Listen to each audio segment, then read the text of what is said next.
Hello students.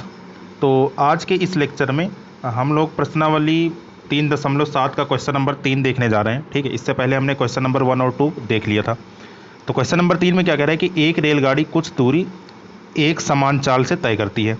ठीक है, यदि रेलगाड़ी 10 किलोमीटर प्रति घंटे अधिक तेज चलती है ना, 10 किलोमीटर प्रति घंटे अधिक तेज चलती तो उसे नियत समय से 2 घंटे कम लगते, और यदि रेलगाड़ी 10 किलोमीटर प्रति घंटे धीमी चलती तो उसे नियत समय से 3 घंटे अधिक लगते। रेलगाड़ी द्वारा तय की गई दूरी ज्ञात कीजिए। अब देखो यहाँ पर दो चीज़ें आपकी चल रही हैं। पहला, एक रेलगाड़ी की जो स्पीड है ना, मतलब एक रेलगाड़ी की जो एक समान स्पीड है वो चीज़, और दूसरा कि इसको समय कितना लग रहा है ना, इसको समय कितना लग रहा है। तो देखो यहाँ पे हमने दो चीज़ें मान ली। पहला कि रेलगाड़ी की जो समान चाल है ना, मतलब जिस स्पीड से वो चल रही होगी है ना, जिसकी एवरेज वेलोसिटी, वो हमने मान लिया x किलोमीटर प्रति घंटा है ना। इसकी मतलब समान चाल कितना मान लिया, x किलोमीटर प्रति घंटा। और नियत समय मतलब कि जो इसका फिक्स टाइम है वो हमने कितना मान लिया, वो हमने मान लिया 3 घंटे। ठीक है, तो हमने दो चीज़ यहाँ पे मानी। पहली चीज़ हमने मानी यहाँ पे कि रेलगाड़ी की समान चाल x किलोमीटर प्रति घंटे और नियत समय कितना मान लिया, टी घंटे। अब अगर ये क्या कहते हैं, ये इसकी स्पीड हो गई और ये इसका टाइम हो गया, तो हम यहाँ से दूरी निकाल सकते हैं। कैसे? तो उसी को हमने लिखा कि इस स्थिति में रेलगाड़ी द्वारा तय की गई दूरी। अब दूरी बराबर किसके होता है, आपको पता है दूरी बराबर किसके होता है, चाल गुणे समय के। तो चाल हमने x माना है तो यहाँ पर लिख दिया x, और टाइम कितना माना है t। तो मतलब कि हमारी जो रेलगाड़ी द्वारा तय की गई दूरी आ गई वो xt आ गई। ठीक, xt किलोमीटर। तो क्वेश्चन में हमसे यही पूछा गया कि रेलगाड़ी द्वारा तय की गई दूरी ज्ञात कीजिए। मतलब कि अगर हमें xt का मान पता चल जाए और इन दोनों को यहाँ पे मल्टीप्लाई करवा दें, तब हमें रेलगाड़ी द्वारा तय की गई दूरी पता चल जाएगी। ठीक, अब कोशिश करते हैं x और t निकालने की। तो देखो, इसके लिए तुम्हें कंडीशन दी गई है ना। कंडीशन क्या दी गई है कि यदि रेलगाड़ी, पहले शर्त के अनुसार अगर हम देखें, यदि रेलगाड़ी 10 किलोमीटर प्रति घंटे अधिक तेज चलती, तो देखो अभी स्पीड इसकी कितनी है, x है, और क्या कह रहे हैं 10 किलोमीटर प्रति घंटे अधिक तेज, मतलब कि इसकी स्पीड 10 बढ़ा दो है ना, 10 किलोमीटर प्रति घंटे बढ़ा दिया। ठीक है, तो उसे नियत समय से 2 घंटे कम लगते। नियत समय कितना है ना, नियत समय देखिए, नियत समय आपका t है ना, तो इससे कितना लगता, 2 घंटा कम लगता। तो ये हो गई आपकी स्पीड और ये हो गई यहाँ पे टाइम। तो स्पीड इंटू टाइम किसके बराबर होगा, दूरी के। तो दूरी आपको कितना दी गया है, दूरी आपको दिया गया है xt किलोमीटर। ठीक, तो ये हो गया हमारा पहला कंडीशन। कैसे हमने किया, ये देखो क्वेश्चन में हमें कहा गया कि यदि रेलगाड़ी की चाल 10 किलोमीटर अधिक होती, तो पहले तो x था ना, अब कितना हो गया, x + 10 हो गया, 10 इसमें बढ़ा दिया। ठीक, तो उसे नियत समय से 2 घंटे कम लगते। नियत समय पहले t लग रहा था, उससे 2 घंटे कम, मतलब कितना हो गया, t - 2 हो गया। ठीक, तो ये हो गई आपकी दूरी, ये हो गई आपकी स्पीड, ये हो गई टाइम। तो स्पीड इंटू टाइम मतलब चाल गुणे समय किसके बराबर होगा, ये आपका बराबर हो जाएगा दूरी के। तो दूरी हमने कितना माना था, दूरी आपकी xt थी, तो ये आपकी दूरी तो फिक्स रहेगी है ना। तो ये चीज़ आपकी xt के बराबर हो गई। इसी को सॉल्व करेंगे जब, तो इसको सॉल्व करने पर हमें क्या पता चल जाएगा, हमें पता चल जाएगा एक समीकरण। ठीक है, तो सॉल्व करते हैं यहाँ पे। तो देखो, ये हमने यहाँ पे ब्रैकेट ओपन किया, तो x का गुणा हुआ t से तो कितना हो गया xt, फिर x का गुणा हुआ -2 से तो -2x, फिर 10 का गुणा हुआ t से तो 10 इंटू टी है ना, और फिर 10 गुणे -2 तो कितना हो गया -20। बराबर किसके दिया, बराबर xt आपका चल रहा है। ठीक, तो यहाँ से ये xt प्लस में, ये xt प्लस में, दोनों कैंसिल हो जाएंगे। ठीक है, तो बचा कितना, इधर लेफ्ट हैंड साइड में बचा -2x और प्लस में कितना 10 इंटू टी बराबर ये -20। राइट हैंड साइड में गया तो कितना हो गया, प्लस का 20 हो गया। ठीक है, तो इसको मैंने क्या मान लिया, इसको मैंने मान लिया समीकरण नंबर 1। ठीक, तो इसको हमने समीकरण 1 मान लिया। चलिए आगे देखते हैं, दूसरे शर्त के अनुसार देखते हैं। अब दूसरे शर्त में देखो क्या होगा, दूसरे शर्त में कह रहा है ना, यहीं पर समझा देते हैं।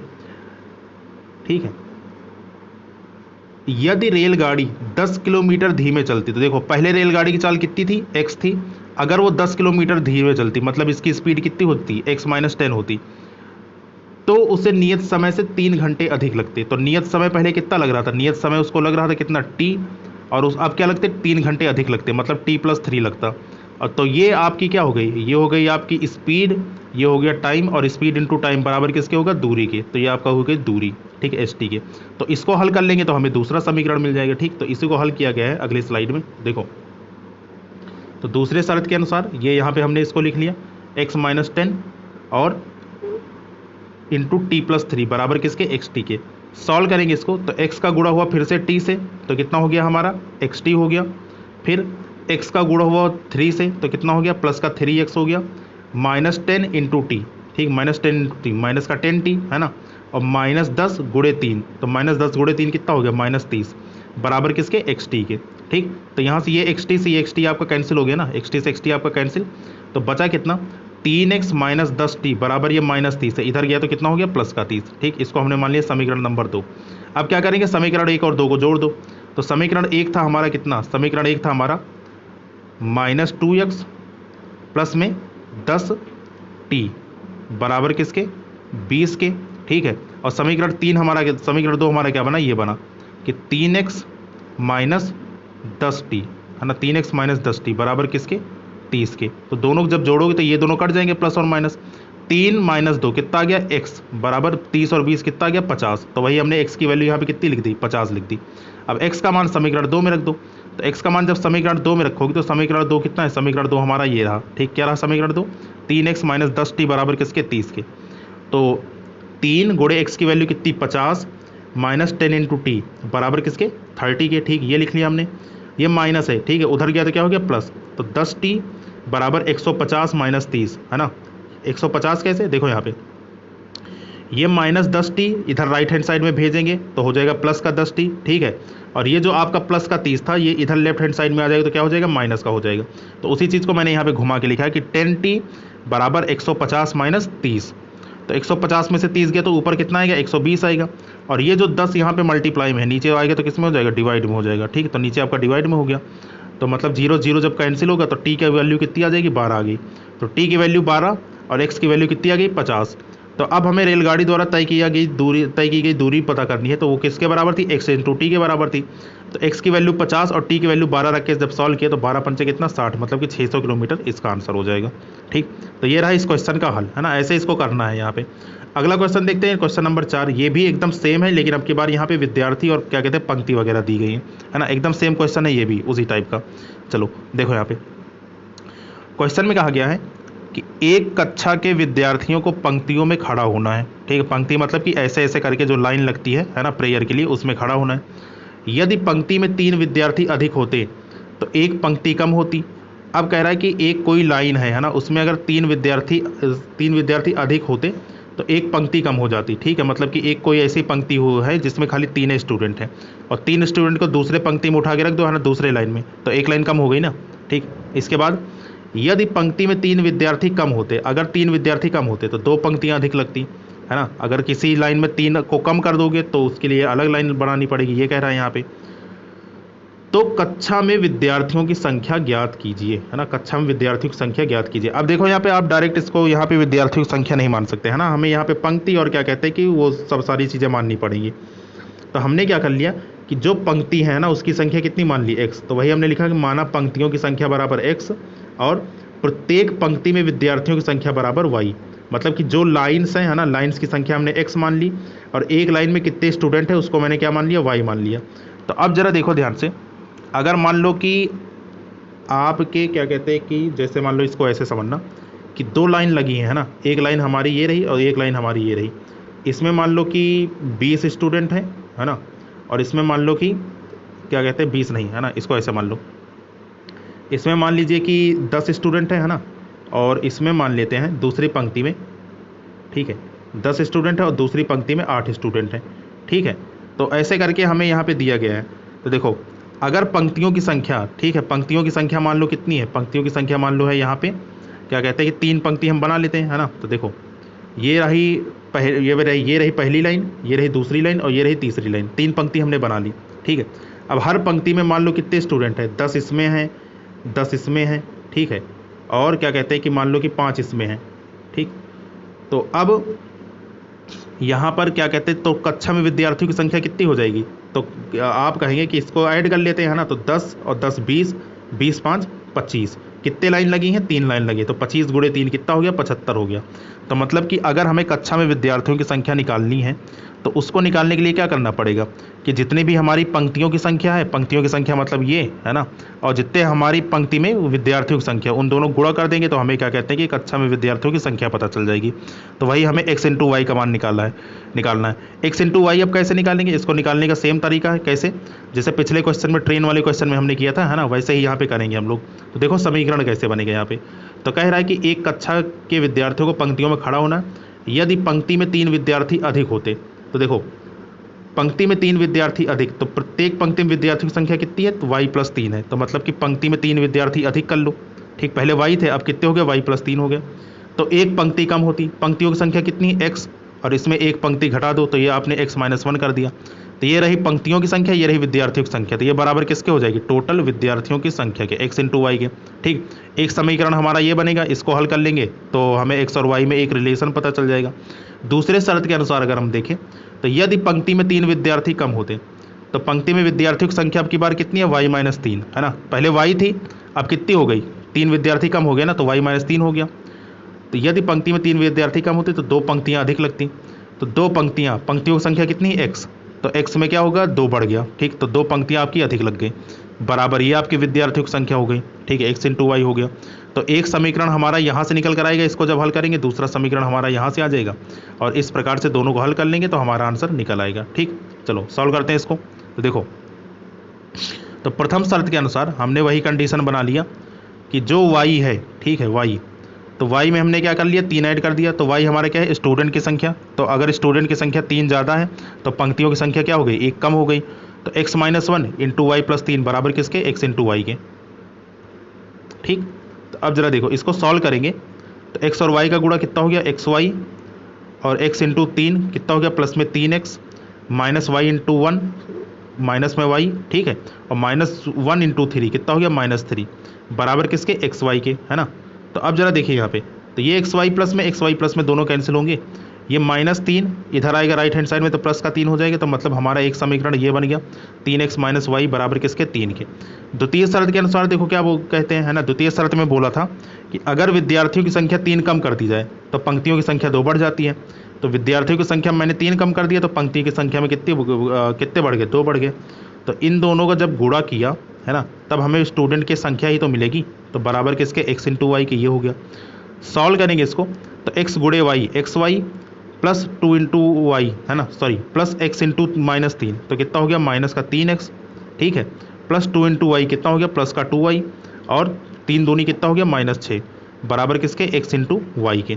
तो ये xy और ये xy दोनों कट गए आपके। ठीक है, तो यहाँ से कितना आएगा, ये -6 राइट हैंड साइड में जाएगा तो +6 हो जाएगा, तो मतलब -3x + 2y बराबर किसके, 6 के। इसका नाम समीकरण 2।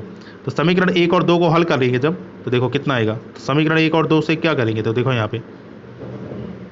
यहाँ पर मैंने लिखा कि समीकरण 1 हमारा ये रहा, यहाँ -y है, सॉरी यहाँ 3x प्लस में, यहाँ 3x माइनस में, तो दोनों क्या करेंगे, दोनों को जोड़ लेंगे।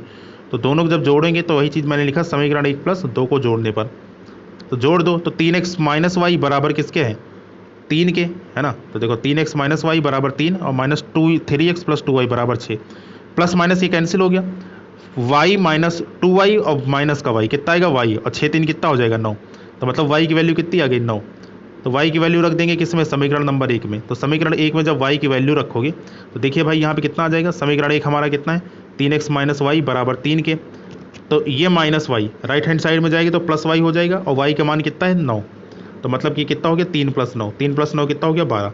तो 3x बराबर 12, है ना, 3x बराबर 12, तो x बराबर कितना, 12/3, या फिर x की वैल्यू कितनी आ गई, 4 आ गई। तो अब हमें कक्षा में विद्यार्थियों की संख्या कितनी मानी थी, x × y थी, तो x और y का मान निकल गया, तो यहाँ पे रख देंगे, x का मान 4, y का मान 9, तो मतलब विद्यार्थियों की संख्या कितनी होगी, 36। ठीक, तो ये रहेगा हमारा आंसर, है ना। इस प्रकार से हमें क्वेश्चन को सॉल्व करना था। ठीक, बढ़ते हैं नेक्स्ट क्वेश्चन पे, क्वेश्चन नंबर 5। क्वेश्चन नंबर 5 में कह रहा है कि एक त्रिभुज ABC में ये रिलेशन हमें दिया है, ठीक है, कोण C बराबर 3 कोण B बराबर 2 कोण A प्लस कोण B है ना। त्रिभुज के तीनों कोण ज्ञात कीजिए। तो अब हमें पता है कि अगर कोई त्रिभुज आपका दिया है ना, ये कोई त्रिभुज है यहाँ पर इस प्रकार से, तो त्रिभुज के तीनों अंतःकोण अगर मान लो कि ये ABC है ना, तो त्रिभुज के तीनों अंतःकोण मतलब इसका प्लस इसका और इसका योगफल कितना होता है, 180 होता है। तो वही हमने लिख लिया कि त्रिभुज के तीनों अंतःकोणों का योगफल कितना होता है, 180, है ना, किसमें, त्रिभुज ABC में। त्रिभुज ABC में जब ये रिलेशन लिखेंगे यहाँ पे, तो A + B + C बराबर किसके हो गया, 180 के। अब जरा देखो यहाँ पे, ये कोण C बराबर कितना दिया, 3 एंगल B के, है ना, 3 कोण B के, ये कोण C बराबर 3 कोण B के दिया है। तो इसको जब यूज करेंगे तो इस कोण C की जगह मैं क्या लिख सकता हूँ, 3 कोण B लिख सकता हूँ, बाकी जैसे दोनों है वैसे उसको उतार लिया। तो इसी को मैंने लिखा है कोण A + कोण B + 3 कोण B बराबर किसके, 180 के। ठीक है, तो कोण ए प्लस 3 और 1 मिलके कितना हो गया 4, 4 कोण बी बराबर किसके 180 के। ठीक है, तो इसका नाम हो गया समीकरण नंबर 1। फिर से चलते हैं ना, फिर से मैंने यही रूल लगाया, कोण ए प्लस बी प्लस सी बराबर किसके 180 के। तो अब की बार देखो यहाँ पर आपको एक चीज़ और दिया गया है, क्या दिया गया है ना, कि आपका जो कोण सी है ना, यहाँ पर ये जो कोण सी है ये बराबर किसके है 2 कोण ए प्लस कोण बी के, है ना। तो यहाँ पे रख सकते हैं हम, तो यहाँ पर हमने रखा कोण सी बराबर 2 कोण ए प्लस कोण बी। तो किसकी जगह, यहाँ पर ये सी की जगह है ना, सी की जगह में हम इतना रखेंगे 2 कोण ए प्लस कोण बी। तो जब यहाँ पे आप रखोगे तो देखो ये कितना होगा, तो ये आपका हो गया कोण ए प्लस कोण बी प्लस कोण सी की जगह 2 कोण ए प्लस कोण बी, ठीक है, बराबर किसके 180 के। अब देखो जब ये ब्रैकेट खुलेगा तो 2 कोण ए प्लस कोण ए मिलके कितना हो जाएगा 3 कोण ए प्लस, ठीक, 3 कोण ए प्लस, यहाँ से 2 से गुणा बी में होगा, है ना, तो 2 कोण बी प्लस एंगल बी, तो कितना हो जाएगा 3 एंगल बी, और बराबर कितना चल रहा है 180 चल रहा है। 3 यहाँ से कॉमन ले सकते हो, तो 3 आपने यहाँ पे कॉमन ले लिया, तो देखो 3 जब कॉमन लेंगे तो कितना आएगा angle A plus angle B बराबर किसके 180 के। 3 से काट देंगे तो 3 से कटेगा कितनी बार में 60 बार में, तो मतलब कि ए प्लस बी बराबर किसके आ गया 60 के। और इसको हम लोग मान लेंगे तुरंत क्या समीकरण नंबर 2। तो इसको जब समीकरण नंबर 2 मानोगे, है ना, तो देखो 1 और 2 के साथ क्या क्या करोगे यहाँ पे, तो ये जो आपका समीकरण नंबर 2 निकला यहाँ पे सॉल्व होकर ये चीज़ है, ठीक है। इन दोनों क्या करेंगे समीकरण 1 और 2 को घटा देंगे। तो जब आप समीकरण 1 और 2 को घटाओगे तो देखो कितना आया यहाँ पे, है ना। तो यहाँ पे मैंने क्या किया समीकरण 1 माइनस समीकरण 2 कर लिया। तो समीकरण 1 था कोण ए प्लस 4 कोण बी बराबर 180, समीकरण 2 है हमारा angle A minus angle B, angle A plus angle B बराबर 60। तो इसको जब घटाया मैंने तो ये क्या कहते हैं ये दोनों कट गए, है ना, और 4 में से 1 गया कितना है 3, और 120 में 60 गया, 180 में से 60 गया कितना गया 120, तो मतलब कि 3 एंगल बी बराबर 120। तो यहाँ से 3 से 40 बार में कट गया, है ना, तो मतलब कि बी बराबर कितना आ गया 40 आ गया। अब बी का मान 2 में रख दो, है ना, तो समीकरण 2 हमारा ये रहा। तो इसमें जब रखोगे तो ए प्लस बी बराबर किसके है 60 के, तो बी की वैल्यू 40 आई है, तो ए की वैल्यू यहाँ से कितनी आ गई 20 आ गई, ठीक। अब सी की वैल्यू निकाल लेते हैं। सी की वैल्यू कैसे निकलेगी, अब हमें पता है कि ए प्लस बी प्लस सी बराबर किसके 180 के, तो हमें ए पता है 20 है, बी पता है 40 है, तो सी का मान यहाँ से निकल आएगा, ठीक। तो 40 और 20 कितना हो गया 60, उधर जाके 180 में से घटा, तो 180 में से घटने के बाद कितना आ गया 120। तो मतलब कि ए बराबर 20, बी बराबर 40 और सी बराबर कितना 120, यही रहेगा इसका आंसर, ठीक। तो क्या कहते हैं अब मेरे ख्याल से क्या कहते हैं 5-6 क्वेश्चन और बचे इसमें, है ना, तो वो भी निपटा देंगे 2-3 लेक्चर में। तो बाकी आज के लिए इतना ही रखते हैं, है ना, मिलते हैं नेक्स्ट सेशन में, तब तक के लिए थैंक यू सो मच।